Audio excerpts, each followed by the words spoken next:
विचारधारा का मतलब अगर समझना है तो इस देश में जो बहुजन राजनीति को स्थापित करने वाले महापुरुष पैदा हुए हैं, उन महापुरुषों को पहले पढ़ना और समझना पड़ेगा। विचारधारा क्या होती है, विचारधारा की ताकत क्या होती है, और विचारधारा जब सत्ता में आती है तो नए नेता जो बनते हैं वो अपनी औकात कैसे दिखाते हैं, ये भी उसे सत्ता से मालूम पड़ता है।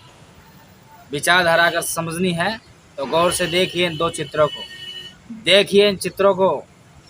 जो चित्र ये कह रहा है, ये दो तस्वीरें ये कह रही है कि हाँ, इस देश में बहुजन राजनीति को स्थापित करने के लिए हमने अपने घर परिवार को त्याग दिया, अपने माता पिता को त्याग दिया, बल्कि स्वयं ने भी, खुद ने भी इस संसार के जो सांसारिक मोह माया थे वो त्याग करके, और जो इस देश में सदियों से ठुका पिटा हुआ जो समाज था, इसको सदियों से प्रताड़ित किया जा रहा था, जिसकी सोच केवल दूसरों की गुलामी करना था, उस गुलामी की मानसिकता से छुटकारा दिलवाने के लिए इन महापुरुषों ने आजीवन कुंवारा रह करके इस पंगु समाज को अपने पैरों पर खड़ा करने के लिए अपने आप को समर्पित कर दिया। विचारधारा का मतलब अगर समझना है तो इन गौर से देखो इन दोनों महापुरुषों को, गौर से समझिए इन महापुरुषों को, गौर से पढ़िए इन महापुरुषों को, तब जाकर कि आपको विचारधारा का मालूम और विचारधारा का मतलब पता होगा कि विचारधारा क्या हो। पहली तस्वीर मान्यवर साहब कांशीराम जी की है। वो मान्यवर का साहब कांशीराम जिन्होंने बाबा साहब की एनालिसिस ऑफ कास्ट, जाति का विनाश नामक किताब पढ़ी, और उस किताब को पढ़ करके उसी रात से प्रण लिया कि जब तक मैं इस देश के ठुकी पिटी कौम को, इस पंगु समाज को, इस लंगड़े समाज को अपने पैरों पर खड़ा नहीं कर देता, तब तक मैं चैन की सांस नहीं लूँगा। 1968 से लेकर के 2006 तक, यानी 38 साल तक इतना संघर्ष किया कि इस देश में अम्बेडकरवादी विचारधारा की जड़ जमाने के लिए बेचैन हो गए। उस समय पर अपने 65,000 रुपये की नौकरी को छोड़कर, अपनी 65,000 की नौकरी को लात मारकर, जिस देश का जो जातियों में बटा हुआ शासक विहीन समाज था, उस समाज को शासक बनाने में अपना पूरा जीवन समर्पित कर दिया। 38 साल तक वो संघर्ष किया, जो आने वाले समय में शायद ही कोई विरला कर पाए। वर्तमान समय में तो हमें आज तक कोई दिखता नहीं।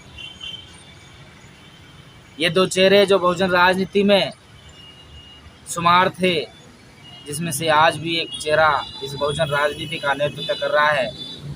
गौर से देखिए उस दूसरे चेहरे को, बहन जी यानी मायावती जी, जो साहब के समय पर, उस समय साहब से जुड़ी, जिस समय साहब की जेब कंगाल थी, साहब के पास साइकिल खरीदने तक के पैसे नहीं थे। साइकिल खरीदने तक की तो बात छोड़िए, इस मिशन में काम करने के लिए जब कभी भूख लगती थी तो भूख को शांत करने के लिए कभी चने खाकर तो कभी पानी पीकर के प्यास बुझानी पड़ती थी।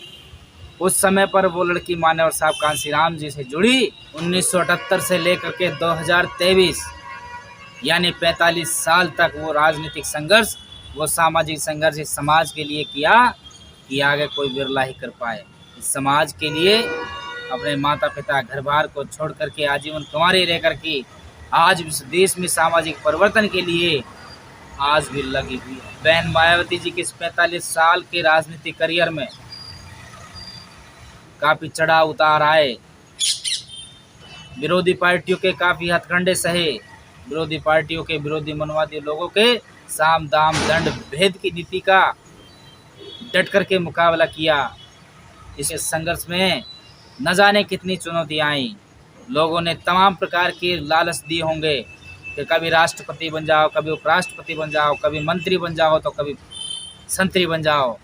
लेकिन मेरे साथियों, धन्य उस महिला को, धन्य उस बहन जी को, जिसने आज भी अपना इरादा नहीं बदला, आज भी अपने स्वाभिमान से समझौता नहीं किया, और आज भी डट करके इस बहुजन समाज में शासक बनने की चेतना लगातार जागृत करने का काम कर रही है। आज के नए नए नौसखीय नेता, नए नए नौसखीय लड़के, अपरिपक्व युवा आज बहन जी की तुलना सड़क छाप लौंडों से करते हैं। कहते हैं कि बहन जी का विकल्प वो फलाना बनेंगे, बसपा का विकल्प वो फलाना बनेंगे, भविष्य का काशीराम ये बनेंगे। लेकिन मेरे साथियों, इस प्रकार के शब्द यूज करना आसान है, लेकिन उन महापुरुषों के संघर्ष, उन महापुरुषों के बताए रास्ते पर चलना उतना ही कठिन है।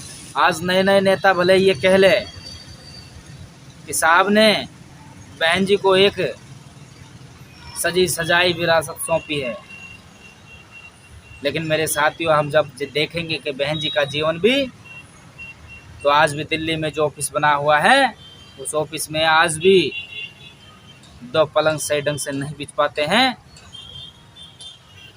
उसी ऑफिस से आदरणीय बहन जी ने वो संघर्ष जारी किया, वो संघर्ष चालू किया, जिससे आज उनकी राजनीतिक पार्टी और हम सब का मान और सम्मान, बहुजन समाज पार्टी इस पूरे देश में राष्ट्रीय पहचान बनाए हुए हैं। लोग 1-2 सीटों के पीछे पेचलग्गू बन जाते हैं, अपने आप के स्वाभिमान को गिरवी रख देते हैं। लेकिन बहन जी के पास तमाम प्रकार के ऑफर आए, तमाम प्रकार की अफवाहें उड़ी, लेकिन बहन जी ने कभी अपने सम्मान से समझौता नहीं किया।